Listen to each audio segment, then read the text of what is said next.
It's not a stretch to say that the X-Men are why superheroes reached the point that they're at today. For a long time, these guys were bigger than the Avengers up at Marvel Comics, and Singer's 2000s X-Men laid the roadmap for every superhero film going forward.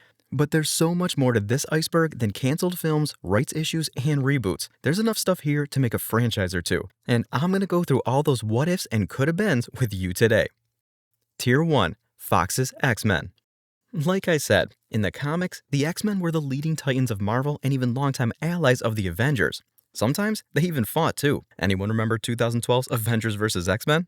Anyway, for many years, they actually weren't allowed to share a screen. In fact, the entire X-Men IP changed drastically, and it all began in 1993, when Marvel was bleeding money and well on its way towards bankruptcy. Imagine you're Marvel. You're piggybacking off one of the biggest comic franchises in world history. There's only one real competitor in the shape of DC. You think you'd be rich, right? Not really. Flash forward to 1996, and they're no longer on their way. Marvel was on the verge of literal bankruptcy, to the point that they were selling off the rights to their biggest characters and stories. And in that bargain sale, the X-Men went to 20th Century Fox for about $1.6 million total. They also gave up the rights to the Fantastic Four and Spider-Man to Constantine Films and Sony, which is the root of all those legal troubles that you hear about every time Spidey pops up in a conversation. Basically, these sales fractured the Marvel Universe across competing corporations for a quarter of a century and barred some of Marvel's best stories, villains, and most popular characters behind legal walls. Back to the X-Men. This agreement basically gave Fox all the power in the world. They could develop, produce, and distribute live-action theatrical films based on the X-Men and related characters. And they had access to everything. And most of that is because of a really convenient provision in paragraph 6 of the agreement, which states all other elements relating to property and the characters belong to Fox. Now, Fox's franchise itself did really well. Spanning 13 live-action films, it piled up a box office gross of over $6.08 billion, way past its combined production budget of $1.735 billion. And it all started with 2000's X-Men, and the impact it had was insane. Before this movie came out, the superhero genre was in the trenches. You had 1997's Batman and Robin, widely considered one of the worst superhero films ever made, and I'm pretty sure it set comic book movies in general back by several decades. 1990's Captain America was a complete financial disaster, and any sequel plans were abandoned.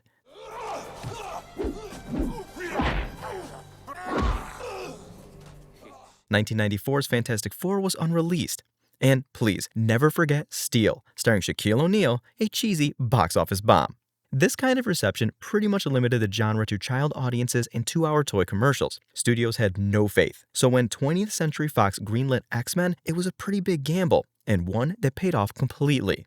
X-Men rewrote the blockbuster cinema. Firstly, the movie completely ditched the superhero aesthetic. No bright yellow and blue comic-accurate costumes. Everybody was in tactical black leather. They had a stellar cast with names like Patrick Stewart, Ian McKellen, and Hugh Jackman, and the movie itself completely leaned into the X-Men's mature themes of civil rights, oppression, and humans against mutants.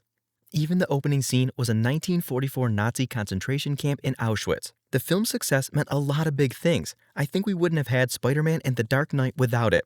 Also, Kevin Feige was an associate producer on the film too. It's no secret, though, that the franchise did have massive ups and downs. The Last Stand wasn't really anyone's top pick for favorite movie of the year. And let's just not talk about the reboots, okay? And let's just not talk about Dark Phoenix ever again. The Fox films had a run that was plagued by development hell, reboots, rewrites, creative differences, and a lot of shady business practices. All things that a high box office gross doesn't tell you. One of the best examples is actually the New Mutants. The idea that director Josh Boone pitched was a hard R 1980s-inspired psychological horror film. The movie was supposed to take the franchise in a new, grittier direction, and early drafts even included Maisie Williams as Wolfsbane, Anya Taylor-Joy as Magic, James McAvoy's Professor X, and Alexander Shipp's Storm, who, for some reason, known only to God and the writers, was rumored to be written without her powers and suffering PTSD from her time with Apocalypse. The second part I get, but taking away her powers? Not my storm. There were all kinds of other niche characters too, like Sunspot, Mirage, and Cannonball. The idea was superhero horror, but Fox wasn't willing to invest.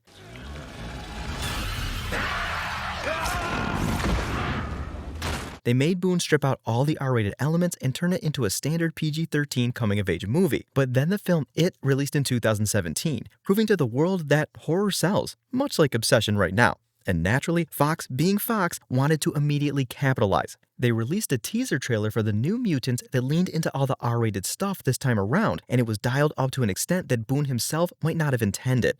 They immediately wanted all the kinds of reshoots done to make it the next big cash cow, but before any of that happened, the Disney buyout froze all Fox assets, and they had no interest in dumping time and money into a dead Fox timeline. And so, they released the PG-13 cut in empty theaters, with the movie garnering crickets rather than fans and acclaim from critics. That's the early history of the X-Men franchise and how it changed hands several times before it got to where it was. For what it's worth, they did some genuinely cool things with the movies. Could you ever imagine anyone but Hugh Jackman as Wolverine? Scary thought, but we were awfully close to that reality. You see, the casting of Wolverine was almost drastically different. Initially, Scottish actor Dougray Scott was officially cast as Logan in the 2000 film, but he had also been handpicked by Tom Cruise to play the lead villain in Mission Impossible 2, and scheduling conflicts on top of a shoulder injury meant that he had to make his choice. Production was getting closer and closer, and there were a few actors in consideration. Russell Crowe was there, but he passed on the role and instead recommended Hugh Jackman, who honestly didn't have a rep at this point. He didn't even have a work visa when he was cast and was almost detained by Border Patrol officers upon entering the country. How'd he make it? So I finally get up there, and he's like, listen, we're probably going to send you back on a plane. What was this? And I said, listen, I'm sorry. It's just I got this part in this thing, and they haven't got my visa. And he goes, what's the thing? And I said, well, it's X-Men. It's like a comic book. He goes, what? I said, he goes, well, you mean like the animation thing, X-Men? And I goes, well, no, they're doing a live-action version of it. He goes, what? And I said, yeah. And he goes, well, what did you audition for? And I said, it's a character called Wolverine. He goes, what? And he literally looked at me, and then he just saw all his mates. He goes, hey, Jimmy, it's Wolverine. It's Wolverine. Honestly, I went out there with a police escort, just let me out. This guy made me sign autographs. I did everything. He was a mad X-Men fan, and that's the only reason I am. The biggest Canadian superhero, too.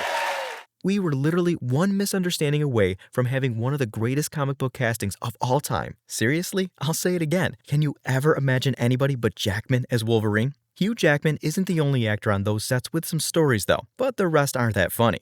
Take what happened with Halle Berry during The Last Stand, for example. During a meeting, Vaughn discovered an unusually thick script draft in an executive's office. Naturally, he wanted to see what was up, and he found out that this entire opening sequence in Africa where Storm, Halle Berry's character, created this massive thunderstorm to save dying children from a severe drought. When Vaughn tried to find what was up, the studio executives just openly admitted it was a fake Halle Berry script. They told Vaughn that it was bait, a perfect script that represents what Halle wants the movie to be to lure her in, which, once she would be confirmed, would be thrown in the bin. Vaughn was actually so disgusted by this, bless his heart, that he just quit the project immediately, and Halle Berry had a much tinier role in the final film. And that's still somehow not the worst of it. All of that comes from Bryan Singer, whose extracurricular activities on set almost crossed the line for the entire crew.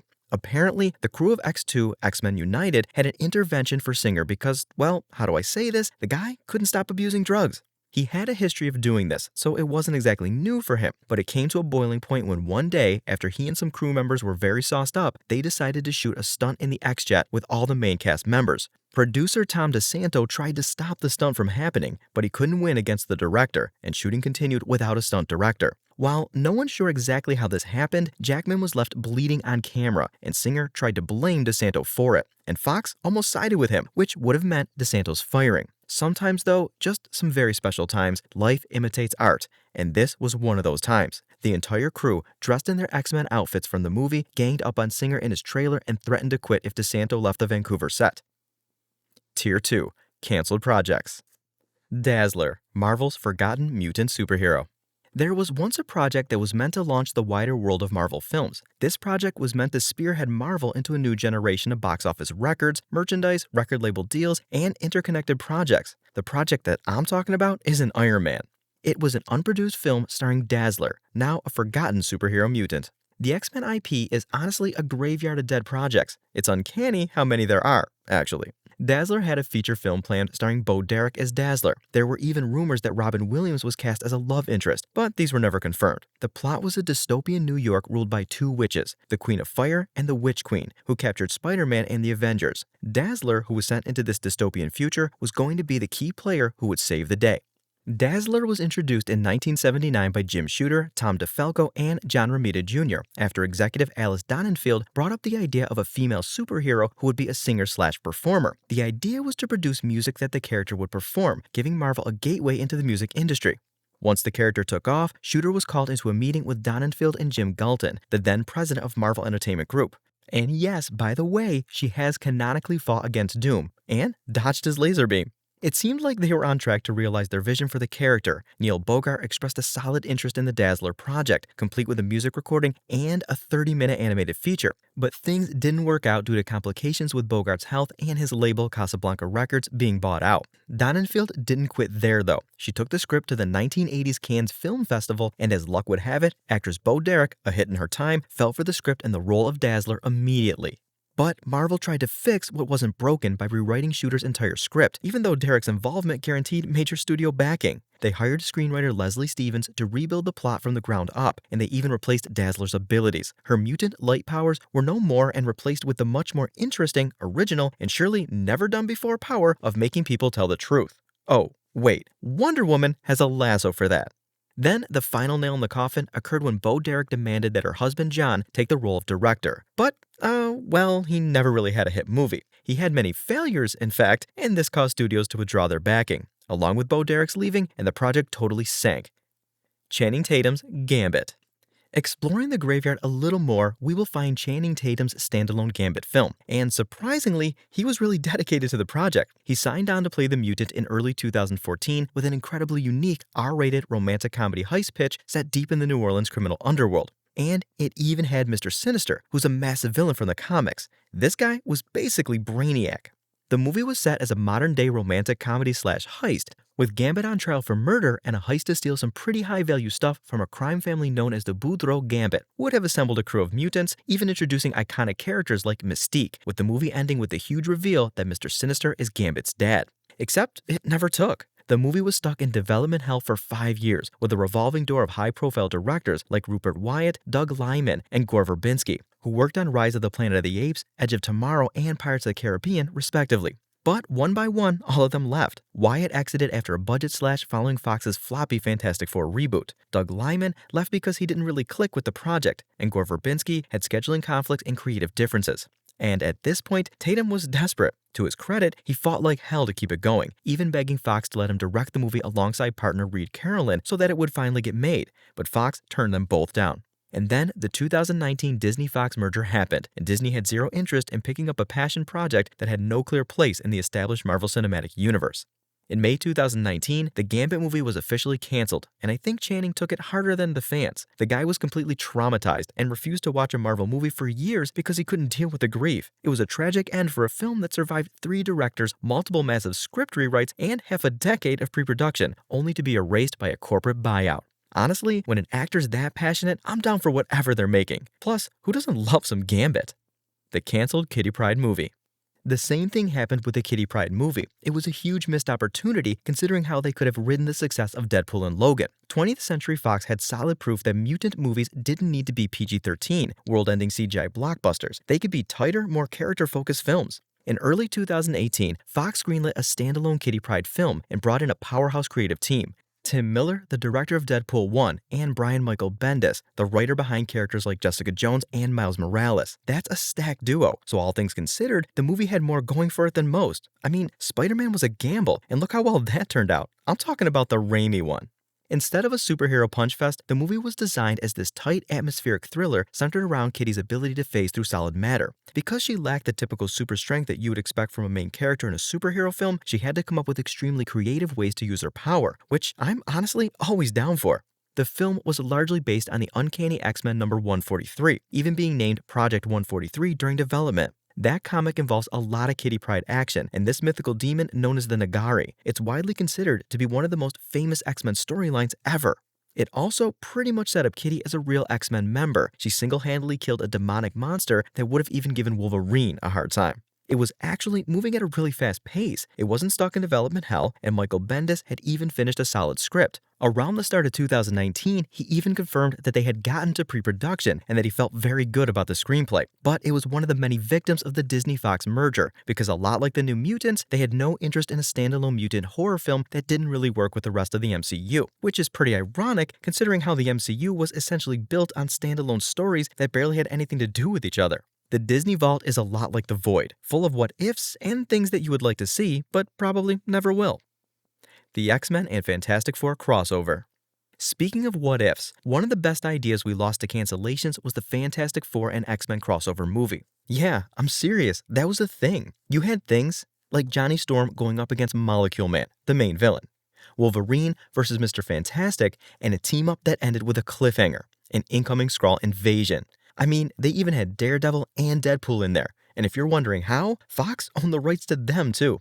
The basic plot was that Johnny would go supernova while stopping Molecule Man, but in the process, he would blow a hole in Manhattan, causing immense damage to the city with heavy casualties. This would basically lead to another Civil War type situation, but replace Tony and Steve with the X-Men and the Fantastic Four, both on opposite sides of the Superhuman Registration Act. It was basically Fox's attempt at launching their own Marvel Cinematic Universe. They actually greenlit that film with the explicit intention of following what the MCU was doing. The Fantastic Four was supposed to cross over with the first-class X-Men cast, and Bryan Singer even confirmed that the crossover was in active development. Two things broke this movie, though. One, Fox's Fantastic Four was a complete disaster and had one of the worst receptions any superhero film has had in recent history. Two, First Class was an outstanding financial success, and it was, well, at least to a bunch of CEOs, much safer to just produce a direct sequel to that instead of risking everything on one crossover. Deadpool 2, Time Delisted Survivor. Let's take a break from all the canceled movies. I can kind of feel the frustration of a fan creeping back in. In the meantime, here's another wild story for you. The Deadpool game that got released and wiped off the face of the earth. Back in 2013, High Moon Studios developed a standalone Deadpool hack-and-slash game published by Activision.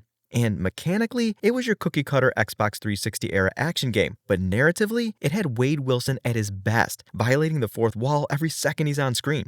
Deadpool literally knows he's inside a video game here. He regularly calls his real-life voice actor, Nolan North, on the phone to argue about the script. At one point in the game, the studio runs out of budget because they blew all their money on explosions in the previous cutscene, so the game abruptly devolves into a cheap, top-down 8-bit Zelda clone until they can find more money. It was exactly what a Deadpool game should be.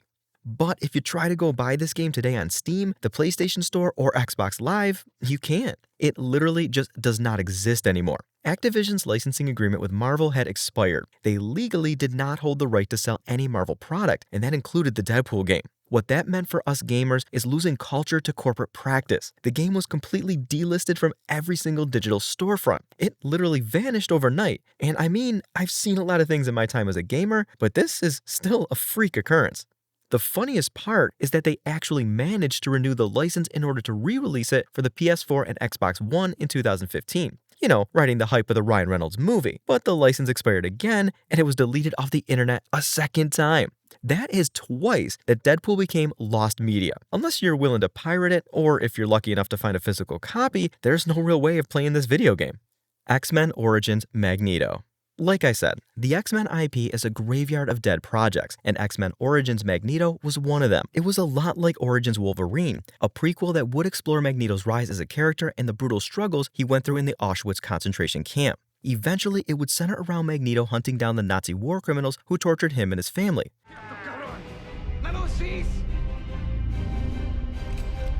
How he met a young Charles Xavier who was a soldier involved in the camp's liberation, and how they became ideological rivals. It was going to really flesh out both of the characters and even had David S. Goyer on the team, who, if you guys don't know, was a huge contributor to the Dark Knight trilogy.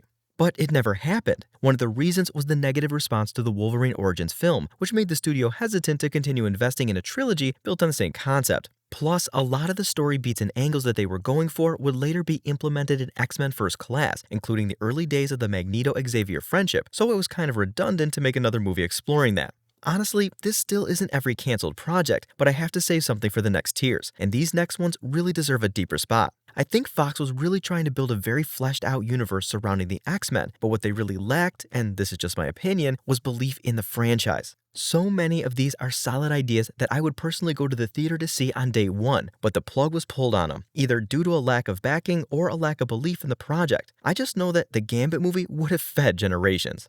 Tier 3, Secret Stories. Andrew Walker's Chernobyl script. I wanted to start this tier with one of the weirdest but most intriguing screenplays that I've ever read. While I was researching for the script, I came across Andrew Walker's draft for a potential X-Men movie. But in this one, Magneto is the one who caused the 1986 Chernobyl nuclear disaster. Yeah, I know that's definitely a choice, and a pretty interesting one. In Walker's draft, Chernobyl wasn't an accident, it was an act of global terrorism orchestrated by Magneto. He caused the reactor to melt down, knowing that the massive wave of radiation would forcefully trigger millions of mutant X genes and cause a global historic spike in mutant births. He was essentially trying to use Chernobyl as a mutant-producing machine. And the script goes even deeper than that. Professor X also got paralyzed during the disaster in an attempt to stop the meltdown. The two of them would have had this absolutely brutal showdown right as the reactor went critical, and it's during this fight that Xavier would have lost the use of his legs permanently. And all of this is just the prelude. The movie then flashes forward years later, featuring a Magneto with a brotherhood of mutants with characters like Sabretooth, Toad, Blob, and Juggernaut as he launches a terrorist invasion of New York City. And he managed to accomplish what the Chitauri couldn't. Having taken the island of Manhattan, he effectively held the entire population hostage and demanded that the United States government surrender the island to him so he could establish it as a sovereign mutant nation. It had so much in it. Incognito X-Men, Sentinel attacks on the X-Mansion, a Wolverine versus Sabretooth full-on brawl on the floor of the New York Stock Exchange, and Magneto rampaging throughout Manhattan, which on paper sounds like a complete blast. And Fox thought so too, but the budget needed for something like this was astronomical. Fox realized that the movie would cost well over $100 million to produce, and in 1994, superhero movies were just considered financial pitfalls. Fox ultimately decided that the script was way too dark, violent, and expensive, and it was ultimately lost to time. Mario as Wolverine, the X-Men movie that could have been. Before the modern superhero boom was even a concept, the X-Men were dangerously close to getting an ultra-violent R-rated cinematic debut in 1991. Chris Claremont, the legendary comic writer who redefined the mutant team, desperately wanted a live-action adaptation. He was actually able to secure a pitch meeting with James Cameron's production company, Lightstorm Entertainment. Cameron, fresh off the massive industry-shifting success of Aliens and The Terminator, signed on to produce. He immediately handed the position of director to his then-wife, Catherine Bigelow, who had just directed the cult vampire hit Near Dark and was prepping Point Break. The casting blueprint for this project was legendary. There was no Hugh Jackman. Instead, Bigelow and Cameron were bent on having a comic-accurate Wolverine, a 5'3", hairy, intensely angry brawler that really gave off a primal presence. And they thought Bob Hoskins, who played Mario in the Super Mario Bros. Movie, was the guy to do it. Career-wise, that's a total 180. But you know, I feel like if you can play one short guy with a timeless personality, you can do another. Opposite to him, they aggressively pushed for Angela Bassett to play Storm, as she completely aligned with the character's 90s aesthetic. The script, drafted by Gary Goldman, was completely unhinged. The basic plot was that Kitty Pryde, scouted by Wolverine and recruited by Xavier into the X-Men, would train with the rest of the team, which was made up of Cyclops, Jean, Nightcrawler, Wolverine, and for some reason, Mastermind. It was made to fight evil mutants, except they hadn't really encountered any off-the-rail mutants yet, so it was more like an emergency team. The biggest shock was that Magneto wasn't even the villain. The antagonist was an original character named Thomas Prince, a fascist, mutant-hating politician launching a presidential campaign built entirely on anti-mutant hysteria. This guy's your typical billionaire schmuck. However, Prince was secretly a mutant himself, and the plot revolved around him corrupting Mastermind and framing the X-Men for domestic terrorism, hoping to incite a bloody race war by exposing the existence of mutants to the world. The script had its ups and downs.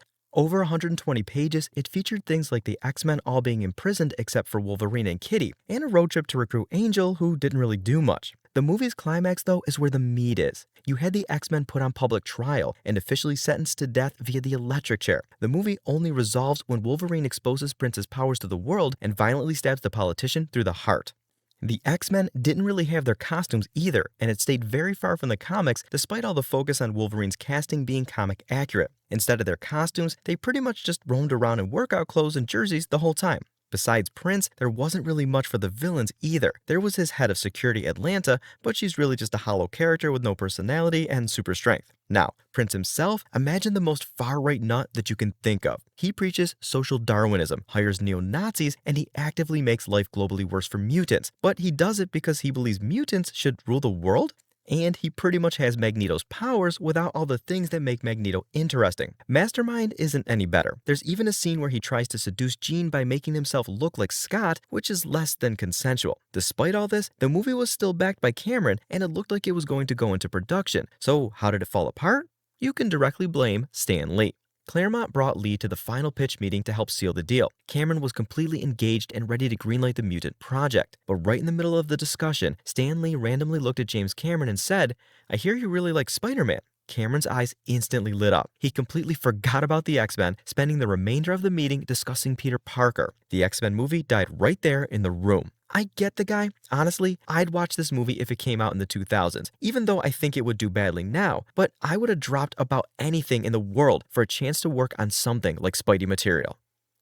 Heavy Metal Logan. Hoskins isn't the only case of a pretty weird casting for Logan in the name of comic accuracy, but at least he was a known name in the industry. Their top choice wasn't even a Hollywood actor. It was Glenn Danzig, the incredibly muscular, intensely aggressive former lead singer of the horror punk band The Misfits. Danzig was practically the living embodiment of 90s Wolverine, and producers actually brought him in to read for the role. However, Danzig realized that starring in a blockbuster would eat up 9 months of his schedule, directly conflicting with an upcoming world tour for his heavy metal band. He turned the role down. Fox was forced to scramble, eventually pivoting to a completely unknown 6'3" Australian theater actor instead, and comic history was permanently rewritten for the better. Mutant X, a lesson in greed. In 2001, Marvel found itself in a pretty big bind. Fox had just raked in hundreds of millions of dollars, while Marvel only received a comparatively tiny licensing fee, which must have hurt, man. Imagine you had the rights to these characters for decades. You sell them to one neighbor you don't really like, and they start making bank immediately off of it. Naturally, Marvel wanted a bigger piece of the pie, so they tried what every big company does when greed and reality don't mix well: legal loopholes. They partnered with Tribune Entertainment to launch a live-action syndicated television series called Mutant X. To avoid legally stepping on Fox's toes, Marvel intentionally stripped away all the famous branding. They didn't use the name X-Men, and there was no Wolverine or Magneto. Instead, the show was about a team of superpowered, genetically altered outcasts led by a brilliant leader, fighting a shadow war against an evil government agency. I'm sure nobody in their offices thought that this was a 5D chess move, but for the life of me, I just can't imagine what went on in their heads. Fox obviously wasn't fooled. Fox slammed Marvel, Tribune, and the production company Fireworks Entertainment with a massive lawsuit for breach of contract and false advertising. Fox argued that by creating a TV show about mutants with virtually identical themes, Marvel was producing a cheap knockoff that actively diluted and damaged the exclusive live-action brand Fox had just paid to establish. It didn't help that Tribune was allegedly pitching the show to networks as an X-Men replacement and explicitly referencing the 2000 movie's massive box office numbers in their promotional materials. A bitter, multi-year legal bloodbath ensued. A federal judge eventually ruled that Mutant X could stay on the air, but strictly forbade the show from using any X-Men material or similar logos in its marketing. Fox and Marvel eventually reached a confidential settlement in 2003, but the chaos didn't end there. Furious about the legal nightmare, Tribune Entertainment turned around and sued Marvel for a staggering $100 million. Tribune claimed Marvel committed fraud by intentionally misrepresenting what they were legally allowed to do, forcing the production to hemorrhage millions of dollars, constantly altering storylines to dodge Fox's lawyers. Between the toxic legal battles and the bankruptcy of Fireworks Entertainment, Marvel had effectively shot themselves in the foot. Their relationship with Fox was now significantly worse, and they just took a critical hit to their bank account. Tier 4, Comic Chaos. Chris Claremont and the Mutant Wars. Once there was this massive event known as Mutant Wars. It was supposed to be Chris Claremont's magnum opus, but unfortunately, it also got canceled, and this was one of the biggest blows X-Men comics ever took. To understand why this cancellation was such a stab in the solar plexus, you have to understand who Claremont really is. He's pretty much the godfather of the modern mutant mythos. When Claremont took over Uncanny X-Men in 1975, it was essentially a dead franchise. The book had been canceled and was just reprinting old issues. Over the next 16 uninterrupted years, Claremont single-handedly transformed the X-Men from a D-list failure into the best-selling comic book franchise on the planet. He wrote the Dark Phoenix saga. and Days of Future Past. He co-created Rogue, Gambit, Kitty Pryde, Mystique, Emma Frost, Sabretooth, and Mr. Sinister. If there's a piece of X-Men lore that you care about today, or a comic book that stands out in your collection, there's a 90% chance that Chris Claremont invented or wrote it. By the late 1980s, he had completely dismantled the traditional team. The X-Men, while fighting the Adversary in Dallas, had faked their own deaths on live television. By the way, the Adversary is like an ancient demonic entity that, as demonic entities usually like to do, wanted to destroy the entire universe. So where did the live television bit come in? An overly eager reporter who wanted to challenge the public's view of the X-Men and mutant kind. To defeat the Adversary, they needed to cast a spell that would essentially take their lives, but that was a cost they were willing to pay. And, to be fair, they did technically die, but as it is explained in the comics, they underwent a sort of rebirth. They were given options, either go back to the moment it all happened, or live a new life. They, for once, had complete choice and freedom, and their choice was to live a new life. After all of this, the X-Men had retreated to the Australian outback thanks to the goddess Roma placing them there, where they basically had a secret headquarters from which they would plan their next big adventures, like destroying the Reavers. This was going to be building toward a massive multi-book crossover event titled Mutant Wars. The pitch involved bringing together the three major mutant books at the time, Uncanny X-Men, X-Factor, and New Mutants, into a massive coordinated war against the Shadow King, who had been secretly possessing world leaders and mutant allies alike.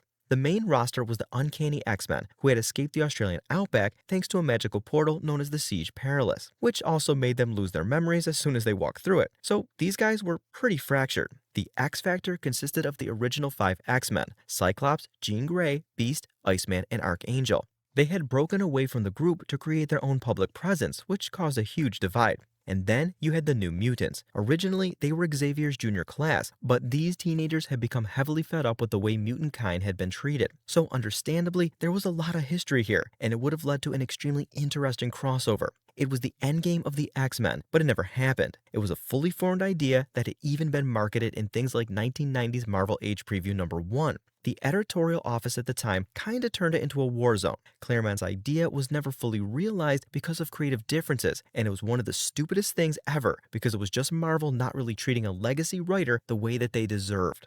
In the early 90s, the comic industry shifted aggressively toward visually driven blockbuster art. Up-and-coming superstar artists like Jim Lee and Rob Liefeld were suddenly the main selling points, not Claremont's dense, slow-burning plotting. This was one of the most divisive eras of comics, with the status quo rapidly shifting. Despite Chris's status as a legendary writer, Jim Lee's name was paired with his on several posters and promotional materials. But Claremont had vastly different ideas from the ones Jim Lee and editor Bob Harris were cooking up. He wanted to keep the X-Men scattered, broken, and evolving, but Lee and Harris had the opposite idea: everyone back in the Westchester mansion, with their classic costumes flying the Blackbird. The breaking point was Magneto. Claremont had spent over a decade writing a nuanced, incredible redemption arc for Magneto, turning him from a terrorist into a complex anti-hero who even ran Xavier's school. Lee and Harris demanded that Magneto be reverted into a scheming, militant villain to fight the team in the new X-Men #1.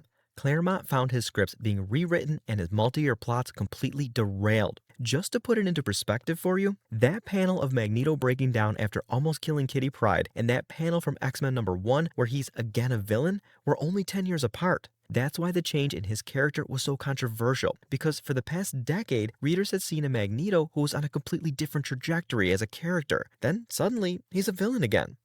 To forcefully reset the timeline for Jim Lee's new era, Marvel had Claremont wrap up the Shadow King plotline he had spent years setting up immediately. The massive mutant wars were compressed into a 5-part storyline called the Muir Island Saga. It was a compromise in name only.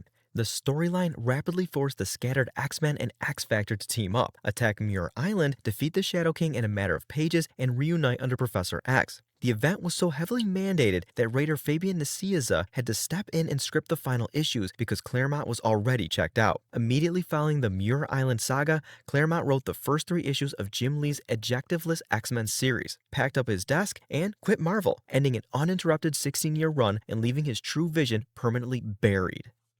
Princess Diana, a mutant? Everybody loves Princess Diana, right? She was a global sensation. Not saying she was Michael Jackson, but the woman had serious motion. Speaking of MJ, he's going to come up later in Tier 5. And you seriously will never imagine why. Just bookmark that in the back of your head. Marvel was actually a part of that everybody. In fact, Marvel loved the princess so much they decided to give her the spotlight in her very own comics storyline, where she's a mutant. Yes, you heard me right. In the early 2000s, writer Peter Milligan and artist Mike Allred were creating Ecstatics, a really satirical comic about a team of mutants who were pretty much reality TV stars first and heroes second. I mean, they were literally owned by a trillionaire. They had turned the entire concept of being a mutant around. You were used to seeing these guys being hated for who they are, but in Statics, they were the biggest celebrities around because they were mutants. Milligan was all for testing new waters, and so unfamiliar were these new horizons that they took Britain by surprise. I think there are some things where words are useless, and this is one of those, so yeah, that's really Princess Diana. I literally cannot describe to you the absolute venom the Daily Mail and The Sun were publishing when they found out Milligan wrote a 5-issue arc where the team resurrected Princess Diana as a mutant and she joined the squad. This was literally just 6 years after her death. There were rumors that Buckingham Palace was preparing to get legally involved. Marvel's corporate executives were absolutely terrified of the international PR disaster. But the funniest part to me is Milligan's actual response to all of this. The man didn't care at all. It seriously takes a delusional kind of self-confidence to say this in an interview. And if nothing else, you gotta admit, dude does have a backbone. But Marvel definitely didn't have even half the audacity that Milligan did. Nope, they immediately forced Milligan and Allred to completely scrap the story at the last possible second. Pages had already been drawn, so the artists had to painstakingly go back and alter the art to remove Diana, renaming the character Henrietta Hunter, a fictional resurrected pop star. Quicksilver/Scarlet Witch retconned. For over 40 years, Quicksilver and the Scarlet Witch were two of the most famous mutants in Marvel history. They had a long history as Magneto's children and were heavily involved in many mutant storylines, like the Brotherhood of Mutants. But as you all know, in Age of Ultron, they were Mind Stone experiments. This was because Fox literally owned the rights to the word mutant and Magneto, and that forced Marvel to change the MCU origin of the two. But Marvel Comics took it a step further out of pure corporate synergy and spite. To permanently sever the characters from Fox's X-Men brand, Marvel editorial mandated a massive, incredibly unpopular comic retcon during the Uncanny Avengers #4. They literally rewrote the twins' DNA, revealing they were never mutants and never Magneto's children. Instead, they were suddenly just regular humans who were experimented on by the High Evolutionary. Hardcore fans hated it, viewing it as Marvel destroying decades of deep comic lore just to make the comics match a movie contract. And honestly, I get it. There are a lot of instances of Marvel changing stuff to make it match the MCU, and another great example is Iron Man becoming more and more like RDJ's portrayal, but that's a video for another day.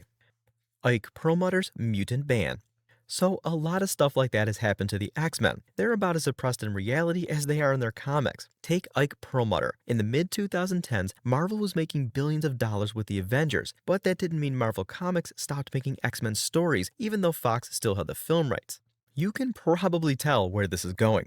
Ike Perlmutter was very salty about this. He thought that by publishing X-Men comics and storylines, he was essentially providing free advertising and stories for a rival cinematic universe, which is just brain dead as far as business strategy goes. Since Fox refused to sell the rights back, Perlmutter went for the jugular. If Marvel can't have the mutants, no one can. Perlmutter basically shadow banned the X-Men and the Fantastic Four from Marvel's businesses. He downplayed anything X-Men, merchandise, games, cartoons, comics, and there were no new mutant characters as long as Fox still had the rights to the IP. There actually wasn't even any merchandise for X-Men Days of Future Past, despite that movie being a huge investment. This was all done so that Marvel could hurt Fox and eventually devalue the X-Men IP so much that it would not make sense for Fox to keep these characters around. Chris Claremont actually confirmed this himself in an interview with the Nerdist podcast.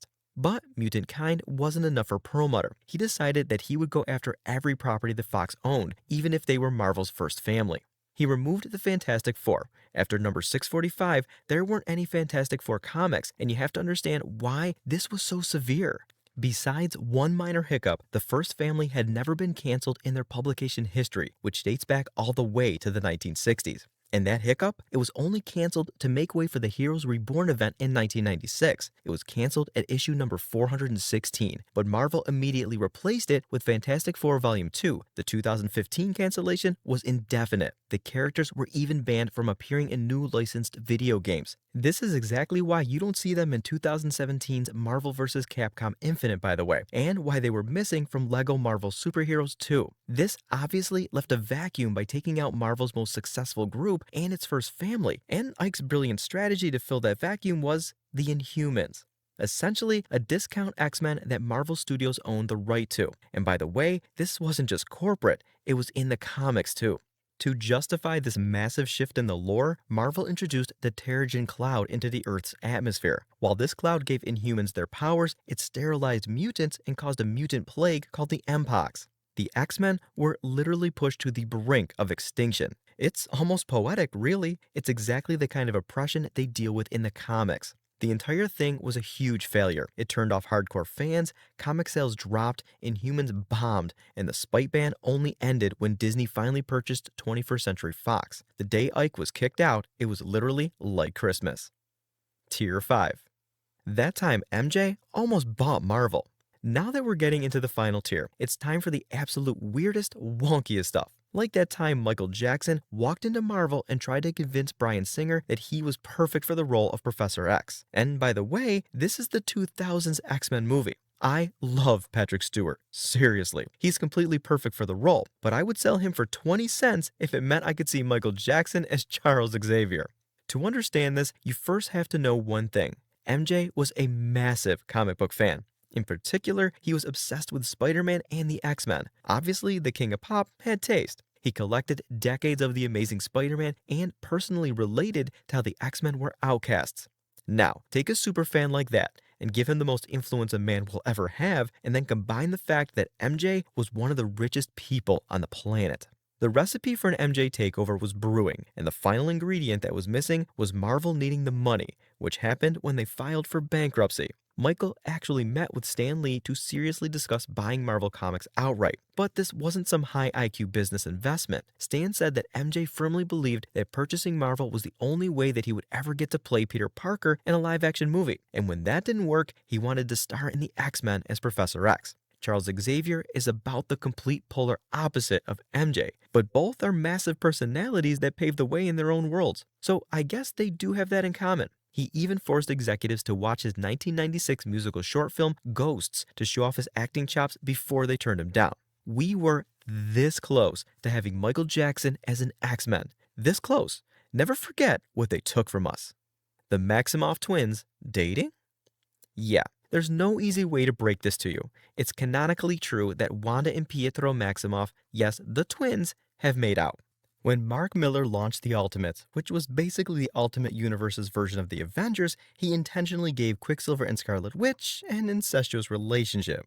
Jeff Loeb took it even further in Ultimates 3 and completely committed to the bit. In fact, here's a panel of Wanda leaning in for a kiss while Wolverine, who for some reason is their dad, watches them from the bushes. A kind of love that no one in this room can really understand. Yeah, man, couldn't have said it better myself. And they didn't play it off as some unspoken thing in the universe either. Captain America was just as confused as the rest of us, and the Wasp tells him he's old-fashioned. I'm pretty sure cavemen, ancient Romans, and the Aztecs would all agree that you don't date your sister.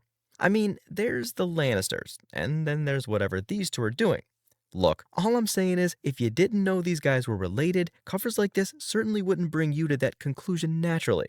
To be honest, even since their first appearance, they've always had an overly close dynamic. Like, it seems like it's trying to play that whole brother protects his sister's honor angle, but stuff like this just feels like it's loaded with incestuous undertones. The thing is, I'm pretty sure Miller leaned into this entire angle because of a really old running gag on the internet that the two characters always had an overly codependent dynamic, and then he took it just a step way too far. Still, one of the weirdest things in Marvel for me. The fetus fight. If you've only seen the movies, you probably think of Professor X as one of the most morally upstanding guys around, and you probably think of Cassandra Nova as this nutty, bald, 5-foot-something psychic with a British flair and a fingering fetish. But honestly, both of them are so much weirder than just that. And to know what I'm talking about, we have to go back to the origin of Cassandra Nova.